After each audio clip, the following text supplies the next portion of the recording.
नमस्कार, मैं हूं मनोज सैनी। आईएनडी इंपैक्ट में आपका स्वागत है और आज का मुद्दा है मुलाकात एक बहाना है।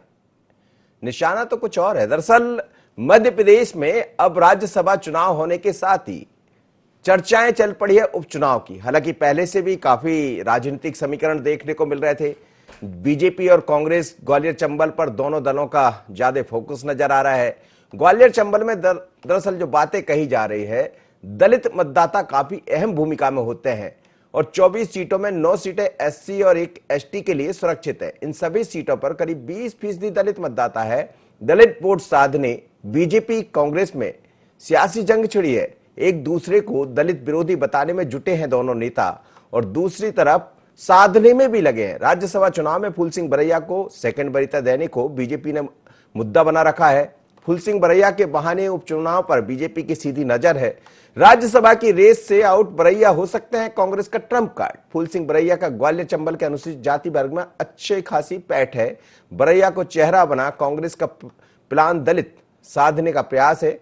16 सीटों पर कांग्रेस के लिए आरक्षित वर्ग का चेहरा जो दिखाई दे रहा है वो हो सकता है कि बरैया नजर आए। और 2018 विधानसभा में दलित की पहली पसंद बनी थी कांग्रेस। उस वक्त बीजेपी से खासा नाराज था यह वर्ग। चुनाव में कांग्रेस को मिला था इसका फायदा। इसी के सहारे चंबल ग्वालियर में हुआ था बीजेपी का सफाया। रविवार शाम को पूर्व मंत्री लाल सिंह आर्य से मिलने नरोत्तम मिश्रा मध्य प्रदेश के गृह एवं स्वास्थ्य मंत्री पहुंचे। पार्टी से नाराज माने जा रहे नेताओं से पहले भी मिल चुके हैं डॉक्टर मिश्रा। मुलाकात के बाद पूर्व मंत्री लाल सिंह आर्य ने नाराजगी की खबरों को निराधार बताया। लाल सिंह आर्य मेरे मित्र है, मुलाकात होती रहती है, ऐसा डॉक्टर मिश्रा का कहना था। भाजपा ने मुझे बहुत सम्मान दिया और ऐसा लाल सिंह आर्य का कहना था। लेकिन अनुसूचित वर्ग की अपेक्षा तो कांग्रेस में होती रही है, ऐसा आर्य ने कहा है। तो आरोप प्रत्यारोप के दौर में अब मध्य प्रदेश में दरअसल उपचुनाव की आहट है और जब कभी भी तारीख तय हो जाएगी। लेकिन उससे पहले हमने देखा कि डॉक्टर नरोत्तम मिश्रा एक महत्वपूर्ण भूमिका में नजर आ रहे हैं। पहले दौर में उन्होंने तमाम ग्वालियर के बड़े नेताओं से मुलाकात की थी, चाहे अनूप मिश्रा की बात करें या फिर जयभान सिंह पवैया की बात करें। लेकिन जब इस बार पहुंचे तो वो लाल सिंह आर्य से मिलने पहुंच गए और लाल सिंह आर्य भारतीय जनता पार्टी में नेता भी रहे हैं, मंत्री भी रहे हैं और इस बार उस सीट पर रणबीर जाटव के हाथों हार मिली थी और अब उन्हीं को चुनाव लड़ा रहे हैं। ये मजबूरी है भारतीय जनता पार्टी की। तो ऐसे में साधना पड़ेगा उन तमाम सारे नेताओं को जो चुनाव मैदान में पिछली दफा थे, लेकिन अब उनके खिलाफ लड़ने वालों को वोट दिलाना पड़ेगा। तो ऐसे में क्या होगा राजनीतिक समीकरण, यही हमारा आज का मुद्दा है। और इस मुलाकात के बहाने नरोत्तम मिश्रा ने क्या कहा और लाल सिंह आर्य ने क्या कहा, जरा दोनों को सुन लेते हैं। ग्वालियर मेरा घर है, मैं आता ही रहता हूँ ग्वालियर। आज वो कल क्यों जोड़ देते हो उसे। मेरी लाल सिंह जी से लगातार मुलाकात होती रहती है। अभी परसों ही भोपाल में मिले थे हम। आदरणीय नरोत्तम मिश्रा जी हमारे नेता हैं। उनका स्वभाव है पार्टी के कार्यकर्ताओं नेताओं से सतत संपर्क बनाए रखना और भारतीय जनता पार्टी में संवाद, संपर्क, परिवार भाव ये कार्यकर्ता का नेता का अंग होता है। इसलिए सहज में वो घर पर मिलने आए थे। राजनीतिक कोई बात नहीं है। एक गरीब और कह सकते हैं कि मजदूर के लड़के के घर पर उसको सम्मान देने आए हैं। मैं उनका आभार व्यक्त करता हूं। मुझे लगता है कांग्रेस से बड़ी दलित विरोधी कोई पार्टी है ही नहीं। फूल सिंह बरैया जो दलित का बेटा था उसे राज्यसभा चुनाव में ना जिताकर उन्होंने राजा को चुनाव जिताया। इसका मतलब यह है कांग्रेस पार्टी राजा महाराजाओं की तानाशाह की पार्टी है, दलितों गरीबों की पार्टी नहीं है। चलिए, तो लाल सिंह आर्य एक दलित नेता है और कह रहे हैं कि दलित नेताओं का हमेशा मजाक बनाया कांग्रेस ने और ये वही लाल सिंह आर्य है जो कुछ दिन पहले काफी चर्चा में रहे थे। अब वहां से चुनाव रणबीर जाटव को लड़ना है और ऐसे में लाल सिंह आर्य को उन्हीं से हार का सामना करना पड़ा था। अब उन्हीं के लिए वोट मांगने जा रहे हैं। लेकिन पार्टी है तो पार्टी के लिए तो सब कुछ करना पड़ेगा। बोल भी बदले हैं, सुर भी बदले हैं और सुर में सुर मिल जाए यही भारतीय जनता पार्टी चाहती है। मेरे साथ संदीप जुड़ रहे हैं। संदीप, क्या कहेंगे? मध्य प्रदेश की सियासत अब उपचुनाव की तरफ चल पड़ी है और इस बार हमें ऐसा लग रहा है कि पिछली बार जिस चंबल और ग्वालियर से आपको याद होगा कि माई का लाल बहुत चला था, उसके बाद अब दलितों को साधने का प्रयास है बीजेपी और कांग्रेस दोनों का। जी बिल्कुल, दलितों को साधने का प्रयास शुरू हो गया है कांग्रेस और बीजेपी की ओर से, दोनों की ओर से। और अगर कांग्रेस की मैं एक और भी बात बताना चाहूंगा कि कांग्रेस की ओर से सवर्णों को भी साधने की पुरजोर कोशिश की जा रही है, जिसकी जिम्मेदारी अतिरिक्त पूर्व मंत्री पीसी शर्मा जी को दी गई है। यानी कि ये कह सकते हैं कि दलितों को और सवर्णों को दोनों को साधने की कोशिश कांग्रेस की ओर से की जा रही है। और बीजेपी की ओर से तो लगातार प्रयास चल ही रहा है। डॉक्टर नरोत्तम मिश्रा क्षेत्र में लगातार दौरे कर रहे हैं। उसके अलावा जो उस क्षेत्र में बीजेपी के दलित नेता हैं उनको एकजुट करने का लगातार प्रयास जारी है, जो कि लगातार अब देखने को भी मिल रहा है। अभी हमने देखा कि फूल सिंह बरैया को राज्यसभा में मौका दिया गया था, जो कि कहीं ना कहीं उनको उसके बाद हार का सामना करना पड़ा। और बीजेपी को यहां पर कहीं ना कहीं दलित विरोधी बीजेपी कहने में सही साबित हुई भाजपा कांग्रेस को। लेकिन अब उसको उसे जो वो बात थी उसको कहीं ना कहीं परिवर्तित करना चाहती है, उस मुद्दे को परिवर्तित करना चाहती है कांग्रेस पार्टी। और भांडेर विधानसभा क्षेत्र से फूल सिंह बरैया को उपचुनाव में उतारने की तैयारी कर रही है कांग्रेस पार्टी। जो 9 आरक्षित सीटें हैं, उन सभी 9 आरक्षित सीटों में फूल सिंह बरैया का फायदा उठाना चाहती है कांग्रेस पार्टी। कांग्रेस पार्टी की तरफ से पूरा रोड मैप तैयार किया गया है। तो एक तरह से हम ये कह सकते हैं कि बड़ी कवायद कांग्रेस की ओर से शुरू की गई है। जो माई के लाल जो मुद्दा पिछली बार बयान उठा था, उसको उठाने की जिम्मेदारी यहां पर पूर्व मंत्री पीसी शर्मा को दी गई है। अभी हमारी महज कुछ देर पहले हमारी बात हो रही थी पूर्व मंत्री पीसी शर्मा से, उनका साफ कहना था कि यहां पर अब एक बार फिर से माई के लाल शब्द उठेगा। ये वही सीटें हैं जहां से कांग्रेस जीती थी और यही माई का लाल शब्द कांग्रेस को लेकिन डॉक्टर नरोत्तम मिश्रा संदीप पहुंचे थे मिलने लाल सिंह आर्य से, और रघुवीर जाटव पिछली दफा वहां उनको पराजित किए थे। अब उन्हीं को चुनाव लड़ाना है, तो क्या ये चुनौती है?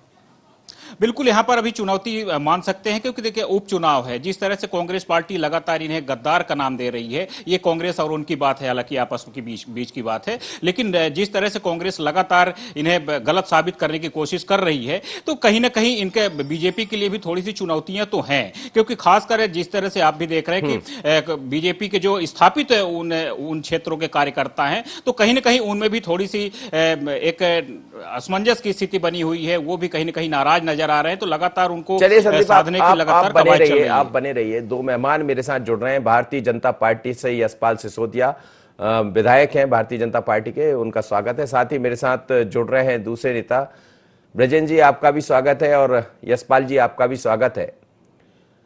यशपाल जी, क्या कहेंगे? नरोत्तम मिश्रा लाल सिंह आर्य से मिलने पहुंचे थे, उससे पहले हमने देखा कि वो जयभान सिंह पवैया, अनूप मिश्रा, और पिछली बार को यदि हम याद कर लेते हैं तो फिर वही याद आता है माई का लाल। लेकिन इस बार माई के लाल को भी साधना है, क्योंकि वहां चोट हो गई थी, और उसके बाद दलितों को भी साधना है। लाल सिंह आर्य की मुलाकात पर आपका क्या कहना? देखिए मनोज जी, राजनीति में परिस्थितियां बदलती है और समय समय पर जो घटनाक्रम आते हैं और उसके बाद जब चुनाव आते हैं, तो जो चुनाव जिस परिस्थितियों में लड़ा जाता है, और जिस परिस्थितियों में, जैसे अभी कुल मिलाकर के 24 उपचुनाव है।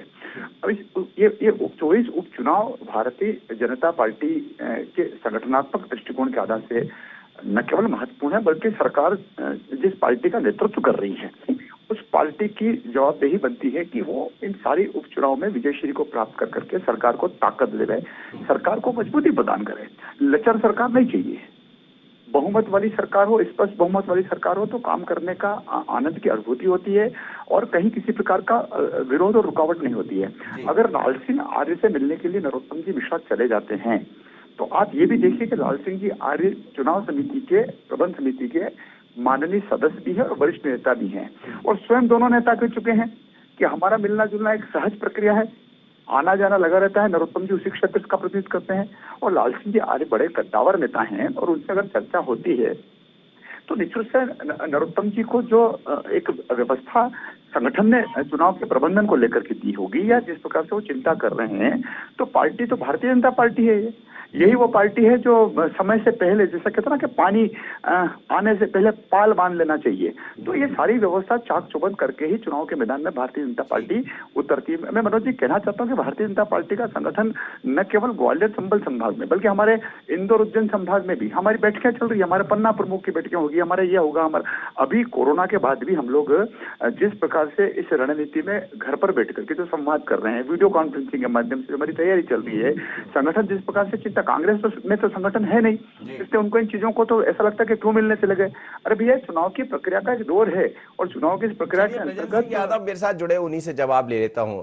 ब्रजेन जी, कहना है यशपाल जी का कि पानी आने से पहले पाल बांध लेना चाहिए, पानी बाहर ना जाए। मैं तो ये कहना चाहता हूँ कि जब चुनाव आते हैं, ये उपचुनाव हो चाहे आम चुनाव, कोई भी चुनाव हो, तो चुनाव में हमेशा ये बात बिल्कुल सही है कि पानी बरसने से पहले पार बांध लेना चाहिए।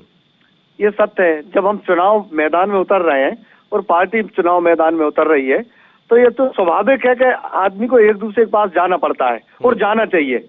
मैं तो ये कहता हूँ कि जो हमारा विरोधी भी होता है ना, तो हम तो उसके पास भी जाते हैं और स्वाभाविक है चुनाव में जाना चाहिए।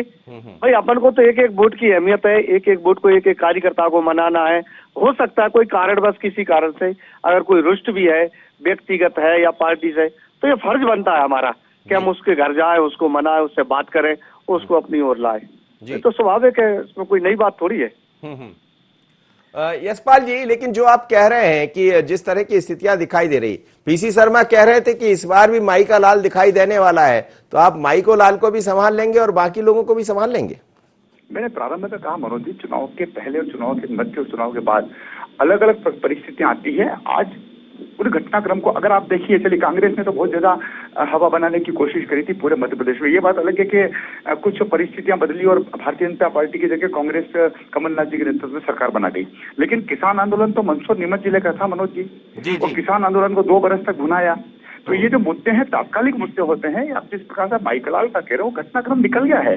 और आज अगर हम बात करें तो मंदसौर में, तो मंदसौर नीमच जिले में हम संसदीय क्षेत्र की 8 सीटों में से 7 सीटें किसान आंदोलन के बाद भी जीते हैं।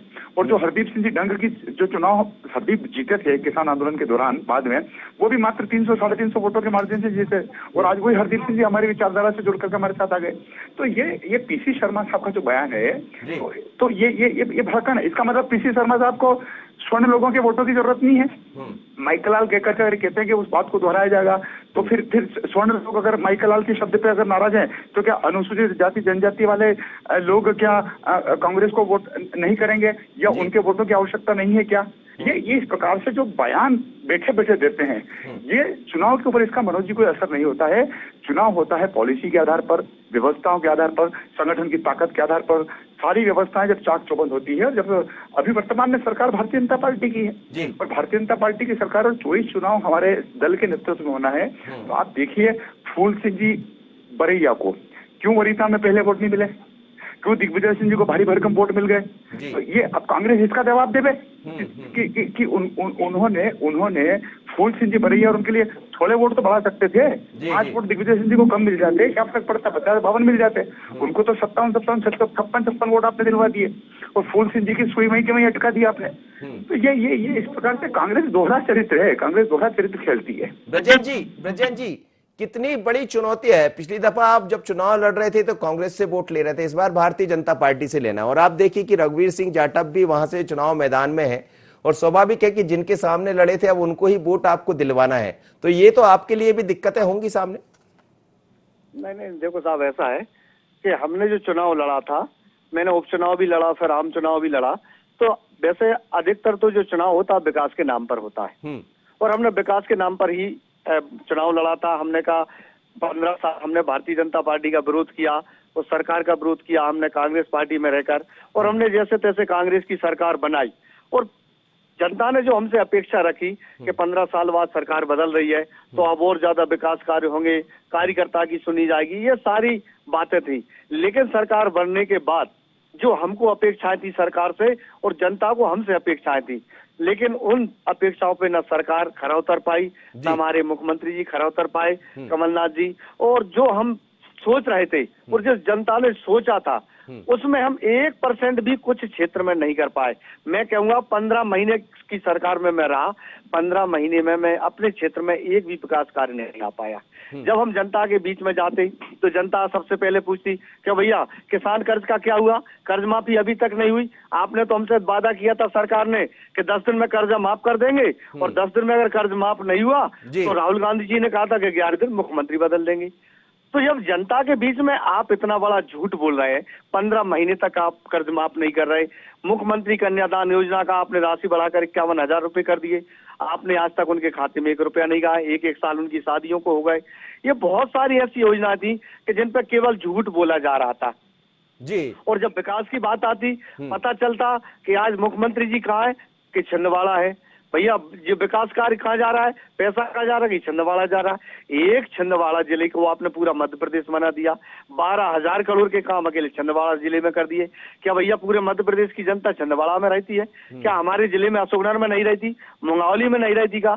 अरे कुछ 1-2 काम तो हमारे लिए दे देते, कम से कम जनता को बताने को कहने को तो हो जाता। जी, जी। जब ये सारी समस्या हमने देखी, सारी बातें सामने आई कि 5 साल यूं ही गुजर जाएंगे और जब जनता के बीच में जाएंगे तो जनता हमसे भी हिसाब मांगेगी कि आपने 5 साल में क्या किया, जब 15 महीने में आप एक काम करा कर नहीं ला पाए।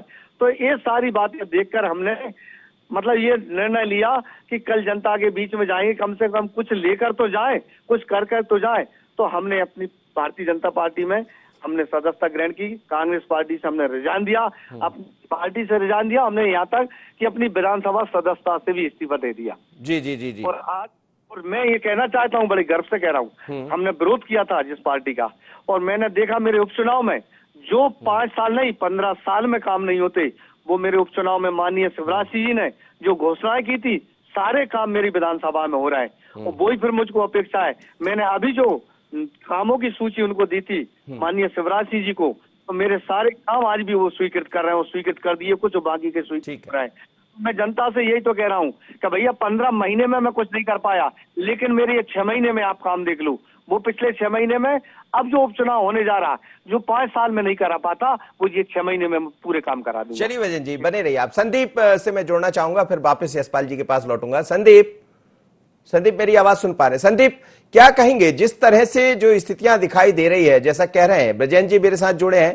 पहले कांग्रेस में रहा करते थे, अब भारतीय जनता पार्टी में, और ब्रजेंद्र यादव जी को भी मुंगावली से चुनाव लड़ना जैसा वो कह रहे हैं, लेकिन वो ये कह रहे हैं कि हमारी मांगे पूरी नहीं हुई, लिहाजा हमें पार्टी छोड़ना पड़ा। अब दिक्कत यह है कि कांग्रेस दूसरी तरफ दलितों पर डोरे डालने की तैयारी में है, लाल सिंह आर्य से मिलने नरोत्तम मिश्रा पहुंच रहे हैं, लेकिन कांग्रेस क्या कुछ नई रणनीति के साथ आगे बढ़ने वाली? क्योंकि राज्यसभा में एक तरह से कहा जाए तो भारी पड़ गई कुछ जगह दिग्विजय सिंह की रणनीति। बिल्कुल, कांग्रेस की अगर हम बात करें तो कांग्रेस की तरफ से भी रणनीति पूरी तरह से तैयार की जा रही है, जातिगत पूरे समीकरण बनाए जा रहे हैं, जिसको देखते हुए यहाँ पर जैसे कि अभी बरैया को ट्रम्प कार्ड की बात कही जा रही है, उसी तरह से जैसे कि मैंने पहले भी कहा कि सवर्णों को भी यहाँ पर कम नहीं आंका जा रहा, इसीलिए यहाँ पर जो सवर्ण नेता हैं, जो दलित नेता हैं, सभी वर्ग के नेताओं को यहाँ पर कांग्रेस पार्टी हायर कर रही है। अभी कुछ देर पहले जैसे कि हमारी पूर्व मंत्री पीसी शर्मा से बात हुई, उन्होंने साफ कहा कि ऐसी ऐसी जानकारियां निकल रही हैं, बूथों से बूथ स्तर से लोग जानकारियां लेकर के आ रहे हैं कि छोटे छोटे मुद्दों को किस तरह से उठाना है। तो इस बार कांग्रेस बहुत हल्के स्तर से एक तरह से छोटी छोटी चीजों को उठाने की तैयारी कर रही है। क्या स्थानीय मुद्दे हैं, क्या जो विधायक गए हैं कांग्रेस से बीजेपी में, तो उन्होंने क्या गलतियां की थी, उन गलतियों को भी यहां पर कांग्रेस टटोलने की कोशिश कर रही है, और सारी गलतियों का जो एक बढ़िया लेखा जोखा होगा, वो सारी चीजें यहां पर उपचुनाव में कांग्रेस लेकर के जाएगी और जनता के सामने रखेगी। और जो जिस तरह से लगातार कांग्रेस से गद्दारी की बात करती रही है, तो ये प्रमुख मुद्दे होंगे। तो लगातार कांग्रेस पार्टी होमवर्क कर रही है। यहाँ पर चुनाव यहाँ पर इतना आसान नहीं होगा जिस तरह से भारतीय जनता पार्टी 24 की 24 सीटें जीतने का दावा कर रही है, परिणाम कुछ भी हो। लेकिन दावा तो संदीप दोनों कर रहे हैं, दावा तो ऐसा लगता है जैसे 48 सीटें जीत जाएंगे दोनों कहते हैं हम 24 सीट जीत लेंगे, और 24 की ओर अन्य व्यवस्था करना पड़ेगा यदि यहां से जीतते रहे तो। बिल्कुल, इस बात में कोई शक नहीं है। और अगर जैसे भारतीय जनता पार्टी लगातार आश्वस्त नजर आती है, तो भारतीय जनता पार्टी भी अगर इतनी ज्यादा आश्वस्त है तो लगातार इतना होमवर्क क्यों हो रहा है, सभी जातियों को, सभी वर्गों को साधने की पुरजोर कोशिश क्यों हो रही है? डॉक्टर नरोत्तम मिश्रा जैसे बड़े नेता लगातार अगर नेताओं के यहाँ घर में जा रहे हैं, बैठक कर रहे हैं, एक नेता के यहाँ पिछली शनिवार और रविवार को भी उन्होंने नेताओं से के यहाँ बैठक की थी, इस बार फिर वो लगातार बैठकें कर रहे हैं। 2 दिन पहले भी यहाँ पर बैठक में लगातार नेताओं से संवाद हुआ, उसके बाद फिर अब घर में जाने का मतलब क्या होता है? ठीक है, दोस्ती है, एक अलग अपनी विचारधारा होती है, लेकिन जिस तरह से घर गए अचानक है, तो वो कहीं ना कहीं अलग कुछ इशारे करते हैं। कुछ न कुछ तो अंदर खाने में कुछ गड़बड़ चल रहा है। इसलिए भारतीय जनता पार्टी भी सारी बातों को अंदर से टटोलकर एक बार फिर से मजबूत करना चाहती है, सारे नेताओं को एक बार फिर से जोड़ना चाहती है ताकि कोई भी कमी न रहे। वहीं कांग्रेस की भी अगर बात करें तो वही स्थितियां कांग्रेस में भी लगातार चल रही हैं। यशपाल जी मेरे साथ जुड़े। यशपाल जी, यही आपके सामने एक बड़ा चैलेंज है, क्योंकि जो लोग कांग्रेस छोड़कर आए हैं भारतीय जनता पार्टी में, जैसा विजेंद्र यादव भी कह रहे थे, पहले कांग्रेस में रहा करते थे, अब बीजेपी से वोट लेना है उनको, लेकिन यही आपके सामने सबसे बड़ा चैलेंज दिखाई देगा। लेकिन सवाल यह भी है कि गोपीलाल जाटव के बारे में सवाल खड़े हुए कई तरह के, उसके बाद अब ये कह रहे हैं कि बीजेपी को कहीं डर है यदि कार्रवाई कर दी तो दिक्कत में पड़ जाएंगे। तो मनोज जी एक बात होती है, जब 2008 में मैं पहली बार चुनाव लड़ा था तो पार्टी लड़ती चुनाव में मेरे को कौन जान रहा था। दूसरी बार मेरे कारण से, मेरे व्यवहार के कारण से मुझे फिर थोड़ा सा इजाफा मिला, तीसरी बार फिर इजाफा मिला। लेकिन चुनाव में जब पहला टिकट मिलता है, अभी जैसे आप बता रहे हैं कि जाटव जी ब्रजेंद्र जी मैदान में आएंगे, ब्रजेंद्र जी एक चेहरा है लेकिन पार्टी की व्यवस्था है, पार्टी संगठन का कमल का फूल है, पार्टी के संगठन के कार्यकर्ता हैं और कार्यकर्ताओं की संख्या जो फौज है वो भारतीय जनता पार्टी में निष्ठावानों की है, समर्पितों की है। निर्णय जनता करती है और जब निर्णय जनता करती है तो निश्चित रूप से वर्तमान समय में अब जनता देख रही है कि कमलनाथ जी के नेतृत्व वाली 15 महीने की सरकार खुद ही लड़खड़ा गई। असंतोष 22 लोग उनसे विदा हो गए, हट गई, सरकार गिर गई, मंत्रियों ने त्याग पत्र दे दिए। तो अब कांग्रेस के पास नेतृत्व बचा किसका? दिग्विजय सिंह जी के नाम से वोट मांगे जाएंगे क्या? ज्योतिरादित्य तो है नहीं मनोज जी, कमलनाथ जी अकेले क्या कर लेंगे बताइए। लेकिन दिग्विजय सिंह तो इस बार राज्यसभा में 57 लाख के थोड़ा सा दिखा दिए कि उनकी रणनीति अलग होती है। नहीं देखिए, ये 57 वोटों का जो खेल है, अगर अपनी ताकत बतानी थी तो इन्होंने फूल सिंह बरैया जी के लिए 4 वोट ज्यादा क्यों नहीं करवा दिए, उधर क्यों नहीं डाइवर्ट करवा दिए। ये अपनी बात और अपना वजन दिखाना चाहते हैं माननीय दिग्विजय सिंह जी, और ये बने रहना चाहिए। और शायद यही कारण है कि कांग्रेस में भी इनको लोग पसंद नहीं कर रहा, आम जनता भी इनको पसंद नहीं कर रही। जोड़ पर चल लिया, एक वोट ज्यादा हो जाएगा, कोई दिक्कत वाली बात नहीं। और गोपीलाल जी ने तो बता भी दिया कि त्रुटिवश हो गया है, ऐसा थोड़ी है क्या। और अगर ऐसा था, मैं फिर आपसे कह रहा हूँ कि फूल सिंह बरैया जी के लिए दिग्विजय सिंह जी और कमलनाथ जी ने क्यों ताकत नहीं बढ़ाई। अगर आप कह रहे हैं कि ताकत बढ़ा दी तो ये अब ताकत खुद के लिए क्यों बढ़ी, ये ताकत फूल सिंह बरैया के लिए क्यों नहीं बढ़ी। उनकी इज्जत में इजाफा क्यों नहीं किया गया, उनको 4 वोट ज्यादा क्यों नहीं दिलवाने का प्रयास किया गया। यशपाल जी बहुत बहुत धन्यवाद। और आपकी बातों से साफ नजर आ रहा है कि इस बार के चुनाव में दलित कार्ड दोनों ही पार्टियां खेलेंगी, चाहे भारतीय जनता पार्टी हो या कांग्रेस। और इसीलिए मुलाकात करने पहुंचे डॉक्टर नरोत्तम मिश्रा लाल सिंह आर्य से। लाल सिंह आर्य पिछली दफा जिस सीट से चुनाव लड़े थे उस सीट से उनको हार का सामना करना पड़ा था, और इस बार वहां से टिकट जिनको मिलेगा वो सिंधिया खेमे से भारतीय जनता पार्टी में आए हैं। इस वक्त वो भारतीय जनता पार्टी के हैं। स्वाभाविक है कि भारतीय जनता पार्टी से जब वो चुनाव लड़ेंगे तो लाल सिंह आर्य जैसे तमाम नेताओं को उनके लिए वोट मांगने जाना पड़ेंगे, क्योंकि आसान नहीं है ये खेल इतना। और इसीलिए कांग्रेस एक अलग रणनीति पर काम कर रही, भारतीय जनता पार्टी एक अलग रणनीति पर काम कर रही। लेकिन अब राज्यसभा के बाद उपचुनाव की आहट ठीक दिखाई दे रही है, बल्कि उसमें दोनों ही दल अपने अपने तरीके से लगे, पर जनता के हाथ में होता है कि वो किसे सरताज बनाएगी और राज्यसभा की जगह किसको ताज देगी। आज इतना ही। बने रहिए IND 24 पर। मुझे दीजिए इजाजत। नमस्कार।